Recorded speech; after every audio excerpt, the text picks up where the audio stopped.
La unidad se llama mirar a Dios. Acá lo tenemos anotado.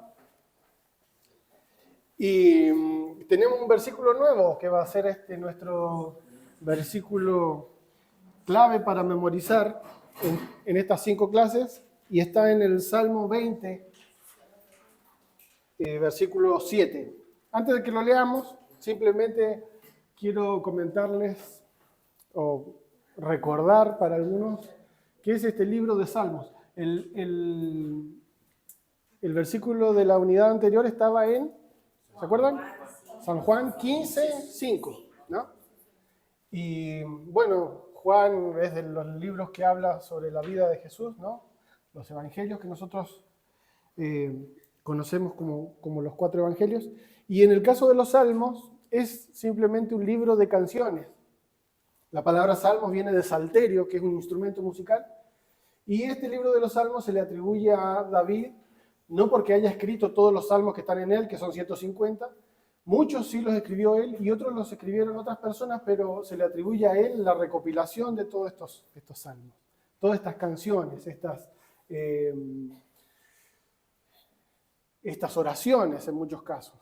¿Y por qué es tan importante esto de la música y de la canción en la Biblia? Recordemos que en los tiempos bíblicos no había internet, no habían libros, no había ningún tipo de registro, y la única forma que tenían las personas de pasarse esto de las enseñanzas, las tradiciones, eran recitándolas. Y una de las formas más fáciles para memorizar es agregándole a eso melodía. Entonces se aprendían como una canción, y por eso es que es tan importante para los pueblos antiguos la música. Entonces, en estos salmos encontramos un montón de cosas. Encontramos oraciones de acción de gracia, oraciones pidiendo a Dios protección, ¿cierto? Oraciones de arrepentimiento, canciones de alabanza, de adoración. Y ahí en ese contexto entonces que tenemos este salmo, el que está en el número 20, y vamos a leer específicamente el versículo 7. ¿Sí? Este va a ser nuestro verso entonces para memorizar todos estos días. ¿Lo tienen ahí y lo podemos decir todos juntos? A ver, vamos. Estos confían en carros y aquellos en caballos, mas nosotros del nombre de Jehová, nuestro Dios, tendremos memoria. Exactamente. Bien, desglosando un poquito este salmo, ya vamos a entrar a la unidad que nos corresponde hoy, pero hablando un poquito de este salmo, la primera palabra que usa ahí, estos, ¿cierto? ¿Y a qué hace alusión esta palabra? A personas, obvio, porque está hablando de que confían, pero personas que están cercanas. No dice esos que están allá, ni tal o cual, no, estos. Y que muchas veces nosotros tenemos que darnos cuenta que nosotros, los que confiamos en Dios, a veces tenemos gente cercana que no confía en Dios, que confía en otras cosas. Ahora vamos a hablar de eso. Pero es tener la conciencia de que de acuerdo a esa fe, a esa confianza que ellos tienen, de acuerdo a eso actúan también. Entonces a veces nos extrañamos mucho por las conductas de las personas, pero tenemos que tener en cuenta esto. Dice que estos se relaciona a eso, a personas cercanas, pero a la vez diferentes, porque no dice nosotros, dice estos. Y después que confían en carros y caballos. ¿Y eso a qué hace alusión? Simplemente la alusión que va a hacer es a poner la confianza, la fe en las cosas materiales. Que eso nos pasa también a nosotros muchas veces, ¿no? Esto de carros y caballos era en ese tiempo la fuerza, ¿cierto? El poder de los países, de las naciones, de los reyes, en la cantidad de ejército que tenían. Pero ahora nosotros decimos, ¿y cómo nosotros lo podemos aplicar eso a nosotros? Cuando nosotros de repente decimos, no, yo confío en el trabajo que tengo porque con este trabajo voy a lograr tal cosa. Mis estudios, voy a terminar la carrera que estoy estudiando porque cuando yo sea doctor, cuando yo sea abogado, voy a poder hacer tal cosa, o hay algunas personas que dicen yo voy a poder ser tal cosa. O sea, la identidad puesta en eso que es tangible, en un documento, en un diploma, en un cartón, decimos en Chile, ¿no? Y después dice, más nosotros, y esa palabra más no es más de cantidad, sino que es algo que indica que va a venir una oración contraria. Ese más es igual al pero, ¿cierto? Ellos confían en sus carros y en sus caballos, y ese pero es tal vez una de las demandas más importantes que tenemos nosotros, el pueblo cristiano hoy en el mundo. Nosotros que estamos insertos en el mundo, tenemos esta demanda de ese pero, de ese más. Porque dice, ellos confían en sus carros, ellos confían en sus fuerzas, pero tiene que haber un pero de personas que hacen lo contrario. Y el mundo está necesitando eso, por más que no venga alguien a decirte, hey, estoy esperando. No. Tal vez no lo dicen de esa manera, pero a veces lo que demanda y lo que está demandando el mundo, la gente que está tan descreída de todo, de la política, de la justicia, de las instituciones, pero esa demanda de decir necesito algo diferente, a veces tiene que encontrarla en nosotros. Pero nosotros confiamos en el nombre de Jehová nuestro Dios. ¿Cierto? Nosotros tendremos de Él memoria. Y esto habla de, como decía el rey David, ¿no? en otro de los salmos, acuérdate, le decía, alma mía, no te olvides de los beneficios que has recibido del Señor. Porque la memoria del ser humano siempre es frágil y siempre tendemos a pensar y a concentrarnos en el presente nada más. Siendo que Dios ha hecho muchas cosas a veces importantes en nosotros. Pero claro, a veces cuando nos aprieta un poquito la realidad del presente, tendemos a olvidar lo que Dios ha hecho. Entonces está bueno tener en cuenta y tener en nuestra memoria que nosotros necesitamos confiar en el Señor, ¿cierto? Aunque la gente confía en sus como decía yo, en sus carreras, en su dinero, en sus influencias, pero nosotros confiamos en el Señor y de Él vamos a tener memoria. Y eso habla de, más allá de lo que esté pasando en el presente, de lo que Él es y de lo que Él ha hecho, ¿cierto? Así que bueno, ese es nuestro versículo de hoy para memorizar. Salmos 27. En esta unidad de mirar a Dios, vamos a estar hablando de un contraste entre los propósitos de Dios y nuestros propios planes. También vamos a estar hablando de lo que Dios hará, cómo saber cuando Dios habla, y también vamos a hablar un poquito del carácter, ¿sí? En todas estas 5 clases que vienen. Así que vamos a arrancar en la página 33, donde dice mirar a Dios. Y acá cuenta un testimonio el autor que dice, la Iglesia de la Fe empezó a considerar que Dios nos estaba guiando a un ministerio de alcance en la universidad. Yo nunca, dice el autor, había hecho una obra estudiantil, ni nuestra iglesia tampoco. El departamento de obra estudiantil de la denominación nos recomendó que empezáramos estudios bíblicos en los dormitorios de la universidad. Por más de un año tratamos de empezar un estudio bíblico y no dio resultado. En Romanos 3, 10 y 11 dice, no hay justo ni aun uno, no hay quien entienda, no hay quien busque a Dios. En Juan 6, 44 dice, ninguno puede venir a mí si el Padre que me envió no le trajera. De acuerdo con estos pasajes, nadie va a buscar a Dios por iniciativa propia. Nadie hará preguntas acerca de asuntos espirituales a menos que Dios esté obrando en su vida. Y acá viene un punto importante que tenemos que tener en cuenta. Dice, cuando vean a alguien buscando a Dios o haciendo preguntas sobre asuntos espirituales, allí verán a Dios obrando.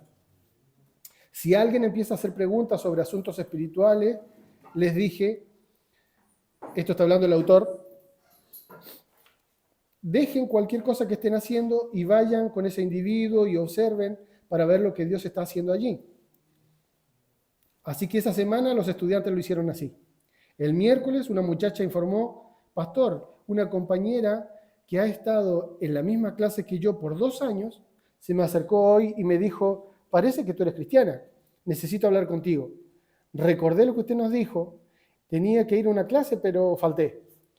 Nos fuimos a la cafetería y hablamos, y esta compañera me dijo, hay 11 compañeras que estamos estudiando la Biblia, pero ninguna es cristiana.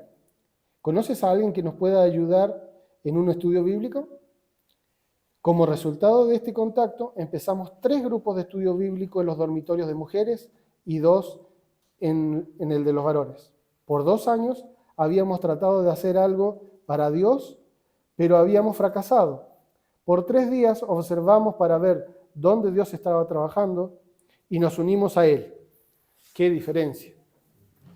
¿Sí? Esta es la introducción de nuestro capítulo. Entonces empezamos hoy en la página 34, el día 1, la vida centrada en Dios.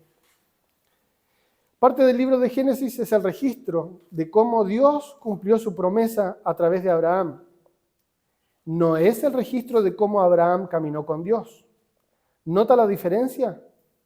El enfoque, ¿dónde está puesto? En Dios. El enfoque de la Biblia está puesto siempre en Dios. La esencia del pecado es dejar la vida que está centrada en Dios y tener una vida centrada en uno mismo. Por el contrario, la esencia de la salvación es la negación de uno mismo y el retorno a tener a Dios como centro de la vida. Entonces, Dios nos tiene donde puede realizar a través de nosotros los propósitos que Él tenía de antes de crear el mundo. Las siguientes descripciones le dan una idea de las diferentes orientaciones de la vida. Y ahí viene ese cuadrito, donde por un lado tenemos la vida que está centrada en uno mismo, y por otro lado tenemos la vida centrada en Dios. En la vida centrada en uno mismo, uno puede decir, bueno, tengo, por ejemplo, la característica de ser orgulloso de uno mismo y de sus logros, lo que hablábamos un ratito atrás. También ser arrogante cuando la vida está centrada en uno mismo. Está dependiendo de uno mismo y de las capacidades que tenga, afirmándonos a veces nuestro propio ego, procurando agradar al mundo y a sus caminos, mirando siempre las circunstancias desde una perspectiva humana y una vida egoísta y ordinaria. Esas son algunas de las características que uno puede notar cuando hay una vida centrada en la persona, ¿cierto? Hay una corriente filosófica que se llama humanismo y que de hecho hasta lo han querido mezclar, y una mezcla media rara, humanismo cristiano, que entiendo yo el concepto de decir, bueno, el cristianismo vamos a tratar de que sea un poco más favorable a lo que el ser humano necesita. Que en realidad el cristianismo es todo lo que el ser humano necesita. Pero cuando hablamos de humanismo, es cuando todo está girando alrededor del ser humano. Entonces lo que importa de todo es el bienestar del ser humano. Y a veces, lamentablemente, esto que digo de esta corriente filosófica de humanismo cristiano también se entremezcla mucho con esto de las enseñanzas bíblicas. Por más que el Señor en su palabra siempre está buscando como un buen padre que el ser humano, como un buen padre, viva de la mejor manera, ¿cierto? Porque ningún padre le desea el mal a su hijo. Dios mismo decía, si ustedes que son malos le saben dar buenas cosas a sus hijos, imagínense yo. ¿Cómo no voy a querer que mis hijos tengan buenas cosas? Por supuesto. Pero eso no significa que los caprichos del ser humano y que la esencia humana que está siempre inclinada hacia el mal tenga que satisfacerse completamente para decir que Dios es amor y que, por lo tanto, cuando se satisfacen todas esas necesidades, vamos a decirlo así, que vienen del corazón pecaminoso, no es entonces ahí cuando podemos decir, acá se está cumpliendo la voluntad de Dios. Entonces, hay que tener cuidado con eso, con esa diferencia, ¿sí? En cambio, ¿qué es lo que pasa cuando hay una vida centrada en Dios? Al otro lado del cuadrito. En primer lugar, vemos que hay confianza en Dios. Hay una dependencia de Dios y de su poder y de su provisión. Ya no confío yo en lo que yo puedo hacer, en cuanto depende de lo que yo gane, voy a conseguir tal o cual cosa, o depende de la profesión que yo tenga, de los contactos que yo tenga, la influencia, la herencia que me van a dejar. No importa nada de eso porque mi confianza está puesta en Dios. Otra característica de una vida centrada en Dios es que está enfocada en Dios y en su actividad, en lo que Él está haciendo. No lo que yo quiero hacer, no lo que tengo ganas de hacer aún cuando pareciera que yo estoy queriendo hacer algo para Dios. Y eso también es una confusión una línea bastante delgada que a veces solemos traspasar. Yo quiero hacer algo por Dios y a mí me parece que esto tendría que hacerse porque se me ocurrió a mí y seguro que como es para Dios, tiene que hacerse. Pero en realidad, Dios no necesita eso de nosotros. O sea, no necesita que nosotros se nos ocurran cosas porque Él ya tiene todo diseñado en un plan desde antes de la fundación del mundo. Lo que nosotros tenemos que ver es dónde está actuando Él para unirnos. ¿Sí? Eso es lo que venimos hablando toda esta clase, ¿cierto? Otra característica es que una persona que está centrada su vida en Dios es humilde ante Dios.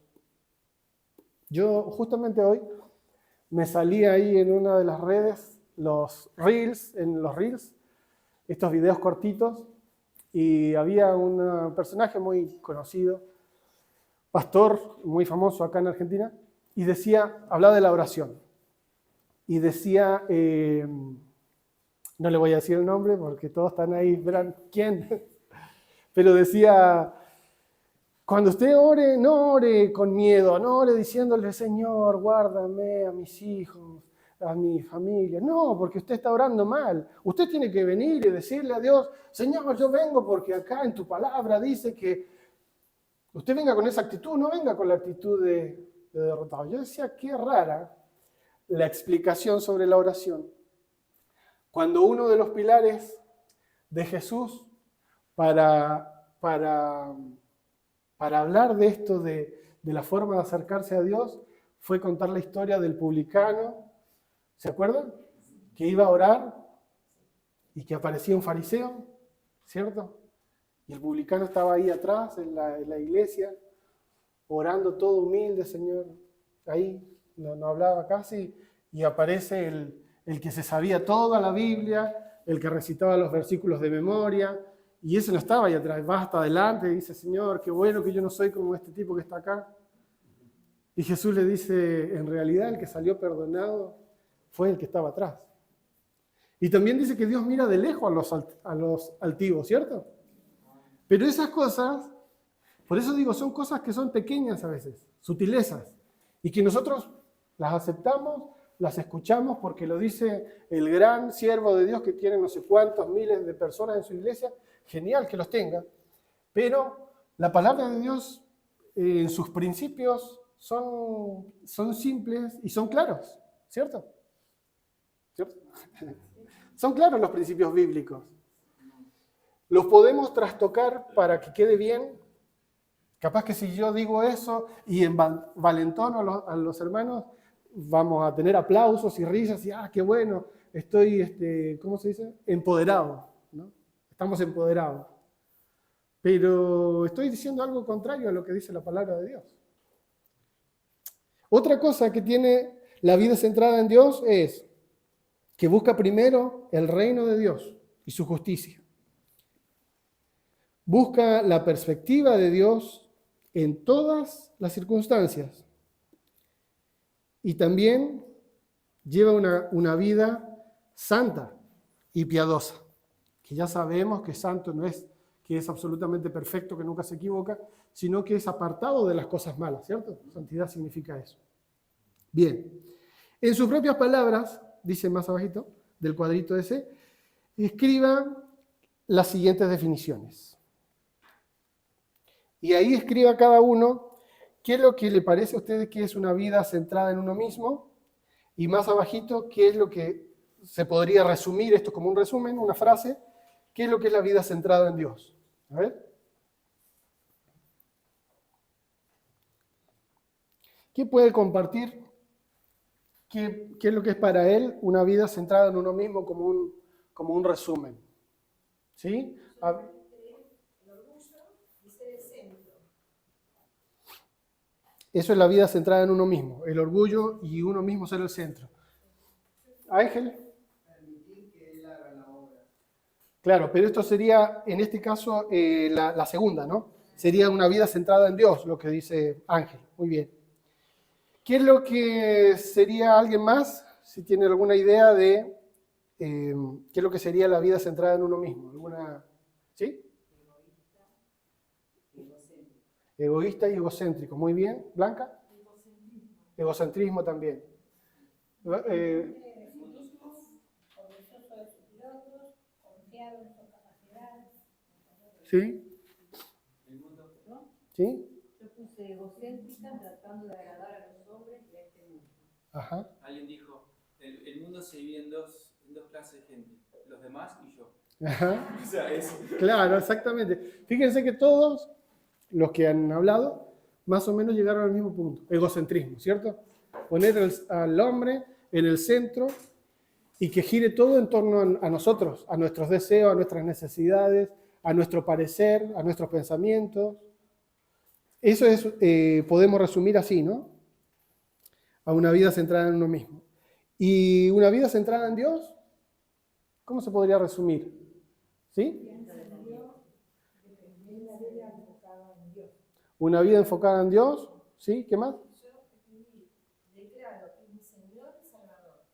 Declarar que eres el Señor y Salvador. ¿Alguien más? Dependencia de Dios. ¿Roberto? También, dependencia de Dios.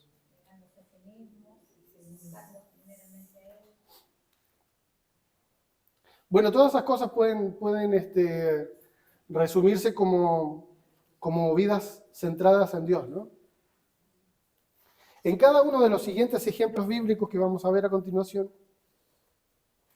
vamos a poner una D si es que la frase o el párrafo que vamos a leer es una vida centrada en Dios, o vamos a poner una E si es que es la vida egocéntrica. ¿Está bien?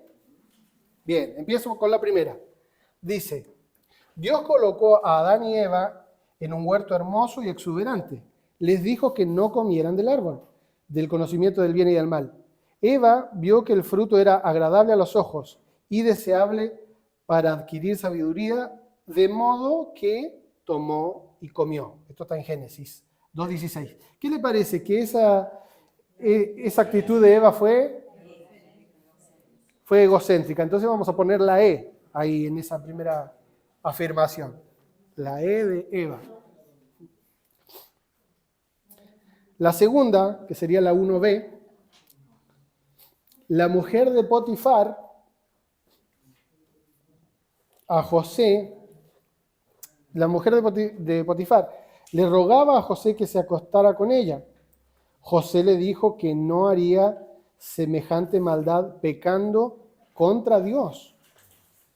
Cuando ella trató de obligarlo, él salió corriendo y prefirió ir a la cárcel antes que sucumbir a la tentación. Esto está en Génesis 39.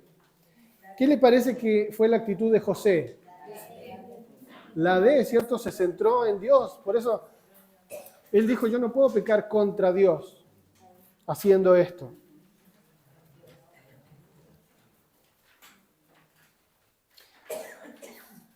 Página 35 ya vamos, ¿no? Dios había prometido darle la tierra de Canaán a Israel, y así Moisés envió a 12 hombres para que exploraran la tierra y trajeran un informe. La tierra era fructífera, pero la gente que vivía allí parecían gigantes. Esto está en Números 13, 14. Entonces, de esa historia, nosotros vamos a ver si esto son vidas enfocadas en Dios o vidas egocéntricas. Dice, 10 de los espías dijeron, no podemos subir contra aquel pueblo, porque es más fuerte que nosotros. Esa es la porque ellos están diciendo, no podremos, nosotros no podremos. En ningún momento estaban incluyendo a Dios en sus planes, sino que nosotros, si nos vamos, obviamente que no iban a poder. Siguiente afirmación, Josué y Caleb dijeron, si Jehová se agradare de nosotros, Él nos llevará a esta tierra. No los temáis. Ahí, ¿qué están haciendo ellos? Confiando en Dios. Entonces va a ser la D ahí, ¿cierto? Porque dice, si Jehová se agradare de nosotros. No están concentrándose en lo que pueden hacer ellos, sino que en lo que Dios puede hacer. Seguimos. En la 3a dice, el rey Asa enfrentaba a Sera y al ejército etíope. El rey dijo esto, ¿no? Oh Jehová, para ti no hay diferencia alguna en dar ayuda al poderoso o al que no tiene fuerzas. Ayúdanos, oh Jehová, Dios nuestro, porque en ti nos apoyamos y en tu nombre venimos contra este ejército. Oh Jehová, tú eres nuestro Dios, no prevalezca contra ti el hombre. Esto está en 2 de Crónicas 14. El rey, ¿dónde está poniendo sus fuerzas, su confianza? ¿A quién está pidiendo? A Dios, ¿cierto? Entonces es una vida centrada en Dios. Vamos a la última, la 3b. Dice, el rey Asa y Judá enfrentaban la amenaza de Baasa, rey de Israel. Asa envió plata y oro del templo y de su propio palacio a Ben-Hadad, rey de Siria, pidiéndole ayuda en el conflicto. Esta es una vida centrada en lo que él tenía. El rey manda de su templo plata y oro para conseguir ayuda, ¿cierto? No se enfoca en Dios, se enfoca en lo que él tiene. Es una vida egocéntrica. La vida egocéntrica es una trampa sutil. Humanamente hablando, tiene mucho sentido. Claro, nosotros humanamente nos cuesta menos confiar en lo que vemos y en lo que podemos tocar, ¿cierto? Como el rey Asa, usted puede evadir la trampa en una ocasión y caer en ella, en la siguiente. La vida centrada en Dios exige la muerte diaria del yo y la sumisión a Dios. En este último párrafo que dice, la vida centrada en Dios exige la muerte diaria, yo me estaba acordando de Gálatas 2:20. Gálatas 2:20 dice el apóstol Pablo, con Cristo estoy juntamente crucificado. Ya no vivo yo, sino Cristo vive en mí. Y el verso que sigue dice, las cosas que ahora vivo en la carne, las vivo en la fe, en el Hijo de Dios. Y ese versículo siempre me costó mucho entenderlo porque lo entendí hace poquito. Porque, ¿cómo es esto de que las cosas que ahora vivo en la carne, yo hubiese dicho las cosas que ahora vivo en el Espíritu? Y Pablo dice, no, las cosas que ahora vivo en la carne. ¿Qué quiere decir eso? Las cosas comunes que hago diariamente. O sea, saco de mi mente, bueno, esto lo hemos hablado en otras ocasiones también, ¿no? Pero saco de mi mente esto de que soy cristiano, entonces, como soy cristiano, tengo que estar todo el día orando, o todo el día leyendo la Biblia, o todo el día en la iglesia, para ser cristiano. No, Pablo dice, las cosas que ahora vivo en la carne, las cosas comunes, de hecho Pablo también trabajaba, fabricaba tiendas y con eso se mantenía. Las cosas que ahora vivo naturalmente, ya no las vivo como para mí. ¿Por qué? ¿Cómo sería vivir algo para mí? Trabajo, voy a la escuela, estudio para tener una carrera. Trabajo para que pueda ahorrar un poquito y me compre, no sé, un auto. Ya, tengo el auto, mi casa. Tengo la casa, la pileta de la casa. Tengo la pileta, una quinta. Y así, todo el tiempo yo, todo el tiempo a ver cuánto me puedo satisfacer. Que no tiene nada de malo eso. Lo que sí es diferente a esto que hago, mi trabajo, mi estudio, en las diferentes actividades que tenga, cómo está incluido Dios en eso. No es excluyente lo que estoy diciendo. No es que si dices, tengo la fe puesta en Dios, no hago nada más de lo otro, no quiero conseguir nada y voy a morir acá pobre. No significa eso. Significa que aunque pueda conquistar lo demás, pero si no lo conquisto no pasa nada, no es mi razón de ser en la vida, hay algo más poderoso a lo que yo aspiro, ¿cierto? Los propósitos de Dios y nuestros planes, y no nuestros planes. Para tener una vida centrada en Dios, usted debe enfocar su vida en los propósitos de Dios y no en sus propios planes. Debe procurar ver las cosas desde la perspectiva de Dios, antes que desde su propia distorsionada perspectiva humana. Cuando Dios decide que es tiempo de hacer algo en el mundo, Él toma la iniciativa y se acerca a algún ser humano para hablarle. Por alguna razón divina, Él ha escogido relacionar a su pueblo con la realización de sus propósitos. Responde a las siguientes preguntas. Vamos a buscar acá entonces cuatro versículos, los que traigan su Biblia, por favor. Uno que busque Génesis 6, capítulo 6, versículo 5. Otro que busque Génesis capítulo 18.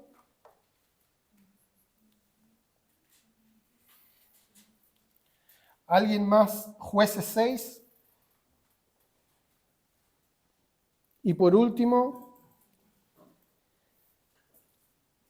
Hechos capítulo 9.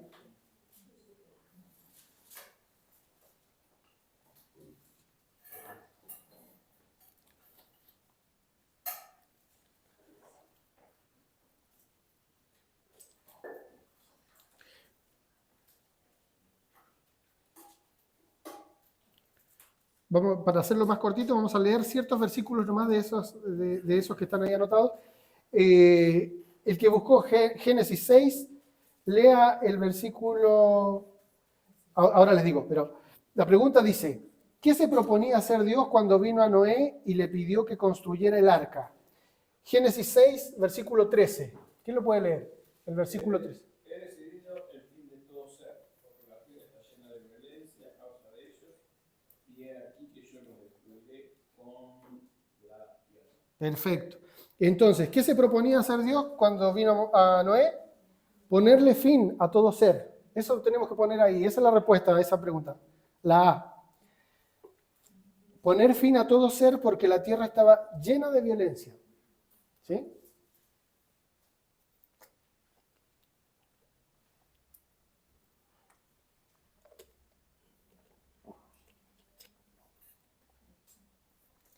¿Vamos bien o alguno se quedó medio perdido ahí? Ok. La B. Dice la pregunta, ¿qué iba a hacer Dios con Sodoma y Gomorra cuando vino Abraham?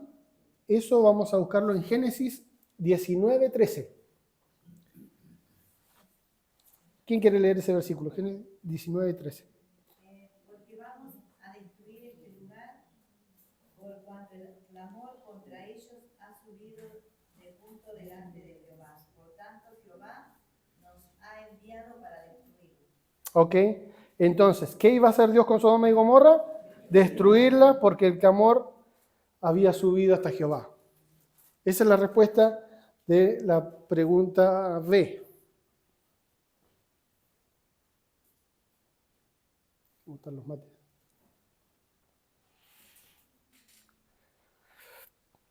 ¿Estamos ahí entonces? Destruirla porque había subido el clamor a Jehová. Vamos a buscar, la pregunta es, la C. ¿Qué iba a hacer Dios cuando vino a Gedeón? Eso está en Jueces 6 y vamos a leer el versículo 16. Jueces capítulo 6, versículo 16. Jehová le dijo,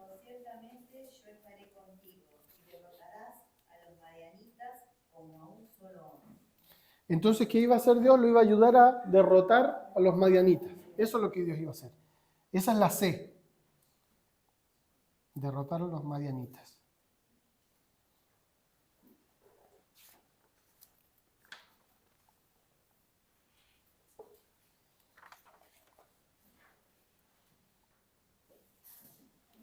Bien, la D, la última. ¿Qué iba a hacer Dios cuando vino a Saulo en el camino a Damasco? Eso está en Hechos 9, versículo 15.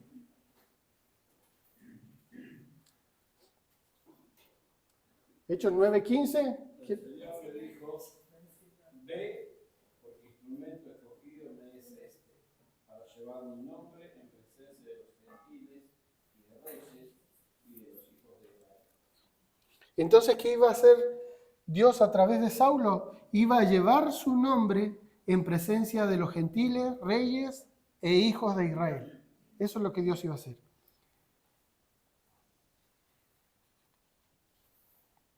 Esa es la respuesta de la pregunta D.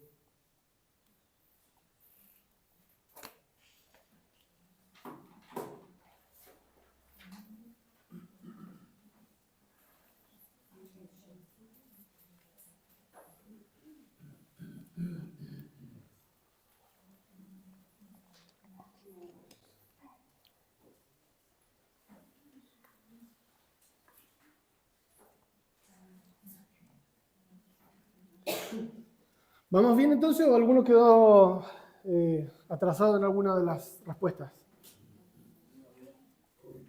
¿No? ¿No se estén copiando?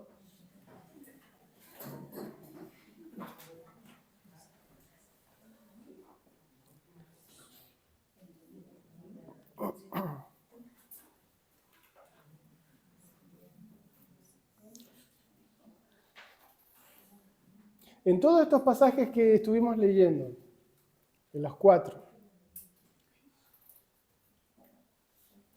¿cuál fue el factor más importante?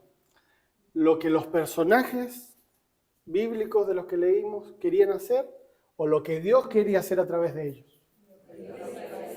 Lo que Dios quería hacer, ¿no? Hay que marcar esa respuesta en la pregunta E de la página 36.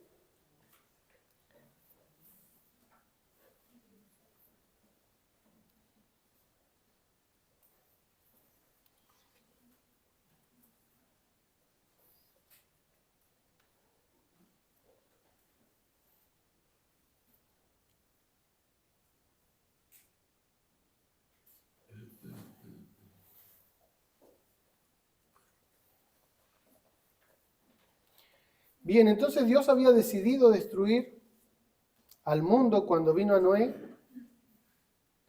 Es la primera pregunta que habíamos leído. Cuando Dios iba a destruir a Sodoma y Gomorra, vino Abraham y se lo dijo. Dios vino a Gedeón cuando iba a liberar a los israelitas de la opresión de Madián. Cuando Dios estaba listo para esparcir el evangelio a los gentiles y a todo el mundo conocido, vino a Saulo. Sin duda, el factor más importante en cada situación fue lo que Dios iba a hacer. Usemos el ejemplo de Noé. ¿Qué planes tenía Noé para servir a Dios? Ninguno. No tenía ningún plan. Tenía sentido frente a la destrucción. Ningún plan, dice, tenía sentido frente a la destrucción que se avecinaba. Noé no estaba pidiendo ayuda a Dios para poder realizar lo que soñaba hacer para él. En la Biblia jamás haya a Dios pidiendo que las personas sueñen lo que pudieran hacer para él. No se trata de sentarnos y soñar en lo que quisiéramos hacer para Dios y luego pedirle que nos ayude a realizarlo. El modelo que vemos en la Escritura es que nos sometemos a Dios y con eso esperamos hasta que Dios nos muestre lo que Él va a hacer y observamos para ver lo que Dios ya está haciendo a nuestro alrededor y nos unimos a Él. Ese es el modelo siempre de las Escrituras. Hay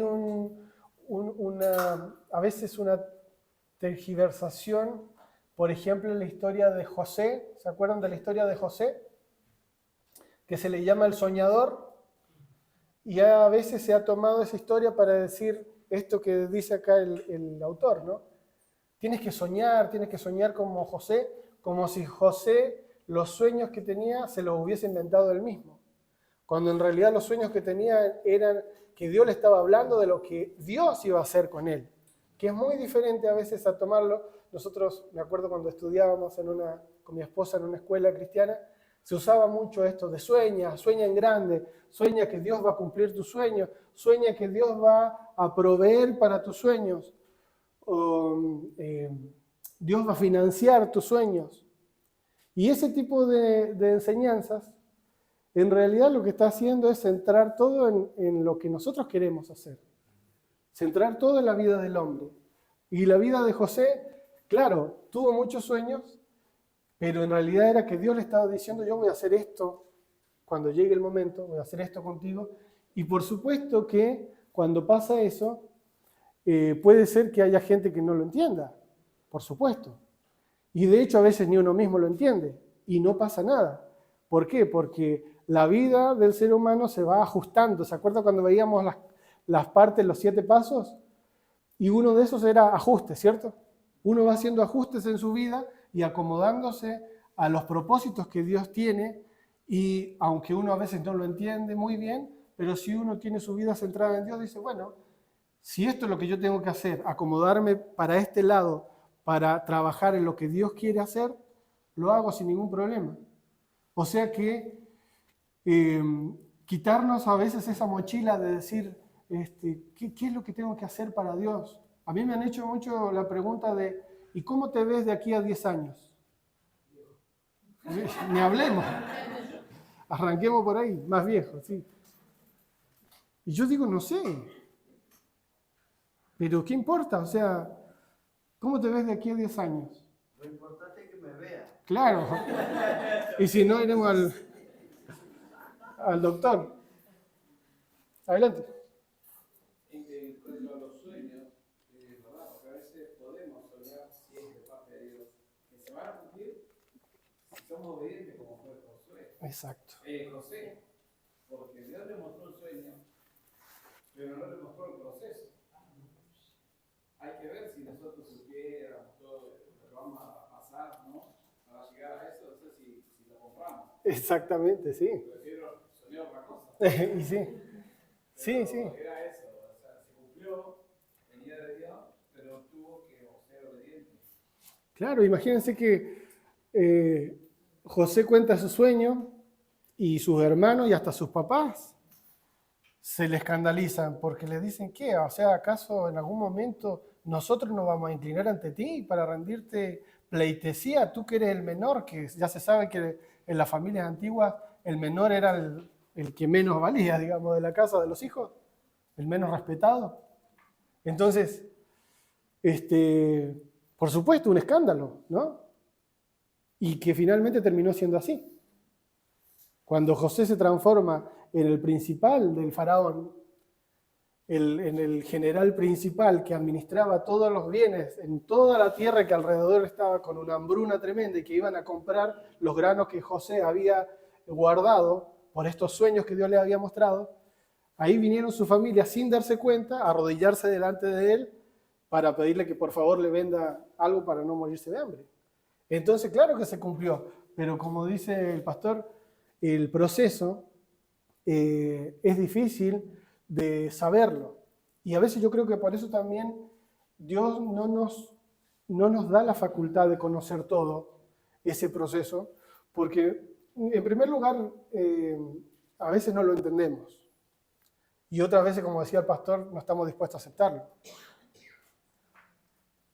Pero al final, como esas cosas difíciles resultan en algo que es para gloria de Dios, que ni siquiera es para que a ti te aplaudan, sino que, bueno, Dios se lleva todo el reconocimiento y a mí me quedó el sufrimiento.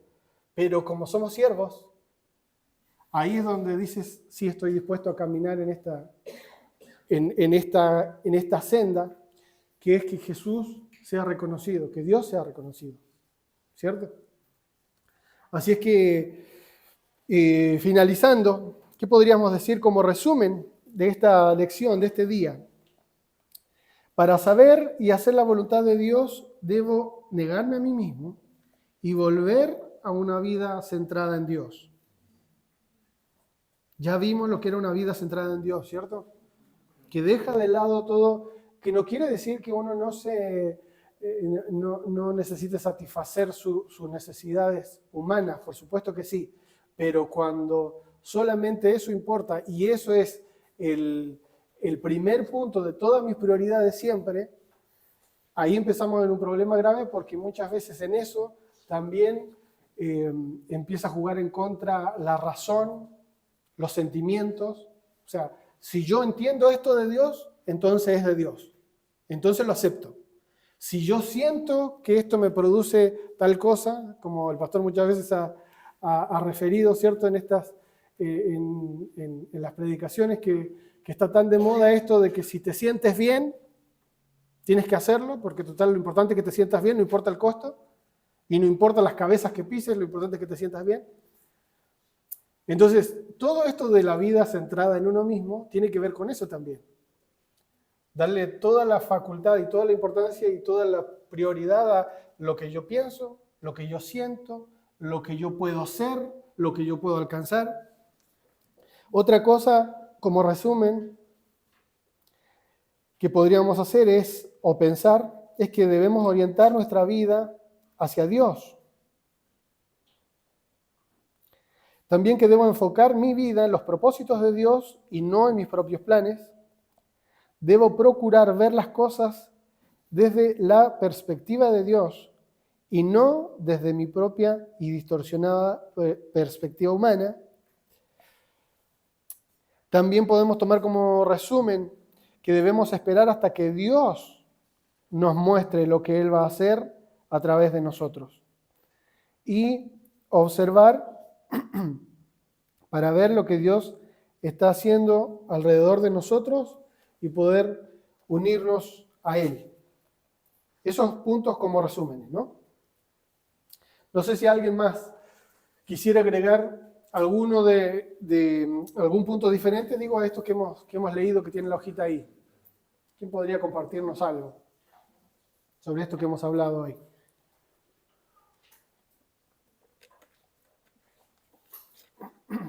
La vida centrada en uno, la vida centrada en Dios. Nuestros planes. ¿Cómo podremos saber esto de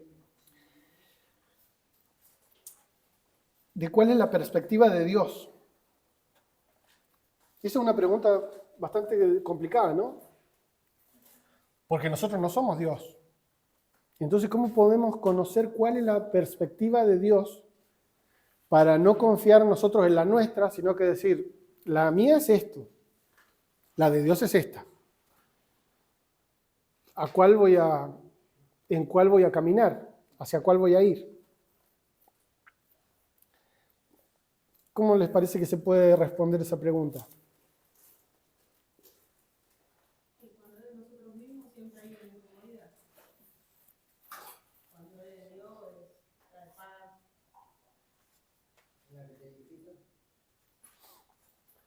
La que es de Dios edifica, trae paz, dice Paula, también.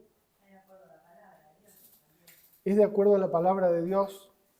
Y esa me parece que es la perspectiva más importante, entendiendo siempre lo que decíamos en las primeras clases, ¿no? Que la palabra de Dios tenemos que entenderla como principios, más allá de pensar en términos literales todo el tiempo, que eso nos va a producir unas trampas terribles. Porque hay cosas que no van a cuadrar si es que pensamos siempre la Biblia en términos literales. Decíamos que hay principios que sí, pero hay otros que no se puede. En esto, a veces ciertas corrientes por ahí religiosas dentro del mundo cristiano evangélico se aferran a eso y eso tiene un gran obstáculo, que es cómo entonces compartes tu fe cómo compartes tu creencia con el mundo que te rodea hoy. Porque está bien, yo hace unos días charlaba con una persona y le decía, si tú compartes el Evangelio con una persona que te dice que no cree en Dios y no cree en la Biblia, tu respuesta no puede ser, bueno, pero es que la palabra de Dios dice, si el tipo te está diciendo que no cree en la Biblia, es probable que te diga, pero ya te dije que no creo, no me interesa lo que dice. Y ahí ya se cerró toda la posibilidad, por ejemplo, de compartir el Evangelio. Ahora, eso no significa que el Evangelio sea aceptado por todo el mundo, ya sabemos que no. Hay gente que rechaza el Evangelio y está dentro de la facultad que Dios nos regaló de la libertad de poder elegir, ¿cierto? Por supuesto. Pero en muchos casos, esto de conocer la voluntad de Dios y cuál es la perspectiva de Dios de las cosas, tiene que ver con la palabra de Dios y tiene que ver con entender esto de cuáles son los principios aplicables a nuestra vida, pero a nuestra vida hoy. Y eso es tal vez la mayor dificultad que tenemos nosotros los cristianos hoy en día. Porque la Biblia no te habla de Internet, no te habla de las ideologías políticas que hay hoy en el mundo, no te habla del movimiento LGBT, pero nosotros sí tenemos que convivir con esas cosas. Entonces, si es que necesitamos que Dios nos ayude y nos guíe para nosotros tener una visión de cuáles son los principios bíblicos y yo no quiero usar la palabra atacar, sino para convivir con eso y aún así seguir viviendo nuestra vida, nuestra fe en Dios, y aún así que esa fe en Dios sea tan evidente que la demás gente nos mire y vea algo diferente en nosotros, como decíamos hace un ratito, ¿no? En el versículo para memorizar. Ese pero, ¿no? Ellos confían en esto, ellos confían en esto otro, ellos confían en esta ideología, en que tal presidente los va a salvar, en que ahora que la economía no sé qué, ellos confían. Estos confían en eso, estos otros confían en nosotros. Pero nosotros tenemos que tener memoria del nombre de Jehová. Ajá. Exactamente. Así que bueno, ¿estamos bien ahí? Entonces, este es el día 1 de la unidad 2. Ya saben que al final de la hojita 36 hay siempre 3 columnas que está bueno que las podamos completar después en casa. Yo digo en casa, tranqui, una vez que si tenemos tiempo en la semana podamos leer otra vez. Por ahí podemos leer todos los versículos que aparecen acá, que yo los resumí así cortitos nomás, pero tal vez se pueden leer todos los versículos que salían mencionados ahí. Y después de eso está bueno rellenar estas columnas que salen al final de cada clase. La primera columna que dice cuál es la enseñanza o escritura más significativa que usted leyó hoy, y ahí pueden anotar, ¿no? La segunda columna que está al lado dice, ahora escríbala en una sola frase, como para usar en una oración, ¿cierto? Y la última, pensar entonces qué quiere Dios que haga en respuesta al estudio de hoy. Y obviamente esa última columna no significa que uno tiene que salir a hacer cosas, sino que por ahí uno empezar a pensar qué cambios en su manera de ser y de pensar puede empezar a tener con respecto a lo que aprendió. ¿Sí? No pensemos que es una acción específica de decir, ¿qué tengo que hacer ahora? ¿Tengo que salir corriendo? No.